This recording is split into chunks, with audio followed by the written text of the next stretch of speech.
Notice that there are grains of different sizes that loosely fill the container, leaving several visible open spaces. These spaces represent the porosity of the sediment. Porosity is the proportion of the volume of an Earth's material that is composed of a void spaces, or we keep in simple, porosity is the percentage of open space in rock. Usually we think of rock as being completely solid, but in many cases there are fractures of cracks, sometimes open spaces that can provide some porosity.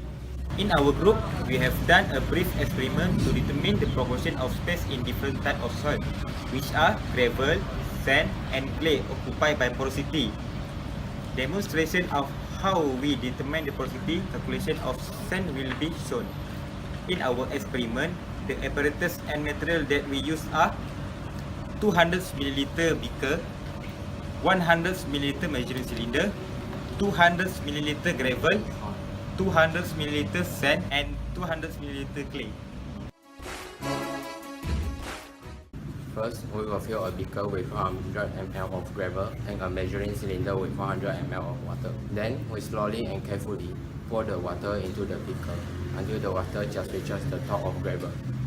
This is to ensure that no water is built up when we pour the water into the beaker. Next, we will measure and record how much water we have used. The above steps were repeated for sand and clay to determine the porosity.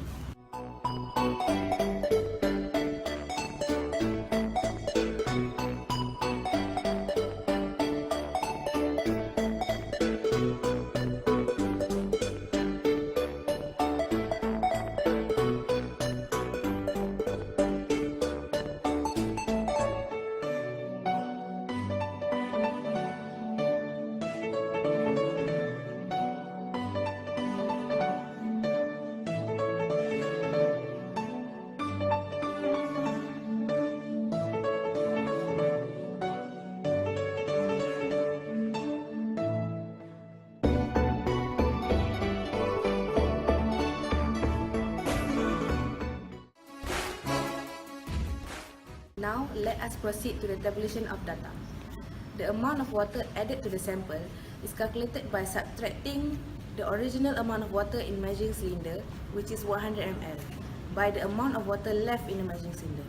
So from the data, we obtain the amount of water added to gravel is 94 ml, sand is 33 ml, and clay is 15 ml. So how to determine the porosity based on the data? The formula to calculate the percentage of porosity is porosity is equal to amount of water added to sample divided by total sample volume multiplied with 100%. From the calculation method, the porosity of the gravel is 47%. That tells us that about 47% of the gravel sample was composed of air space that we subsequently filled with water. And for sand, is 16.5%. In this case, it's more difficult to make out spaces between the smaller individual sand particles. There are a few big visible spaces in the gravels and lots of small, less visible spaces in the sand. However, we can have similar porosities depending on how well they are sorted. While for clay, the porosity is 7.5%. Thus, we can deduce that the gravel has a higher percentage of porosity. Sand and gravel make for excellent groundwater sources because of their high porosity, while clay has low porosity value that they often act as barrier to groundwater flow. In conclusion from what we learned, porosity is very important piece of information that we need in order to use Darcy's law, which allow us to calculate the rate at which water flows in subsurface. Okay guys, so we have come to an end of our experiment.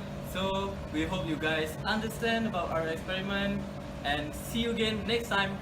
Bye! Bye.